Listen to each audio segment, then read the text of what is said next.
Hello everyone, সবাই কেমন আছো? আশা করি সবাই খুব ভালো আছো। তোমাদের ভালোবাসা আশীর্বাদে আমিও খুব ভালো আছি। এটা আমার আগের ভিডিও, দেখতেই পাচ্ছ। এটা আমার ভিডিওটা করা ছিল, সেটা ভয়েস দিয়ে আজকে আমি ছাড়ছি। সকাল সকালে কাজকর্ম সমস্ত কিছু সেরে নিয়ে এই যে আমি চলে এলাম সবজি কাটতে। ফ্রিজে সমস্ত সবজি ছিল, দেখতে পাচ্ছ। ঢেঁড়স, পটল, পেঁপে, এগুলো সমস্ত কিছু কাটবো। এটা রান্না করতে চলে এলাম রান্নাঘরে। এই দেখো কাটা আমার সমস্ত হয়ে গেছে। দিয়ে বিকেলবেলা একটু মেয়েকে নিয়ে একটু ঘুরতে বেরিয়েছিলাম।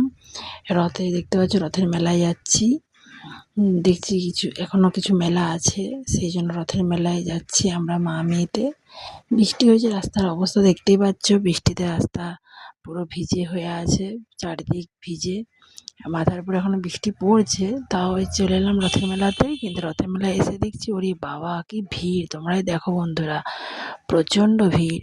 আর সে পরিমাণে কাদা রাস্তায়, দেখতে পাচ্ছ অবস্থা খুব খারাপ। কাদা, মেয়ে তো এসে বিরক্ত হচ্ছে, বলছে মা বাড়ি চলে চলো, এত কাদা। মানে ও এমনকি পুজোর জুতোগুলো পরে গেছে, রাস্তায় কাদায় ভর্তি হয়ে গেছে। টাটা বন্ধুরা।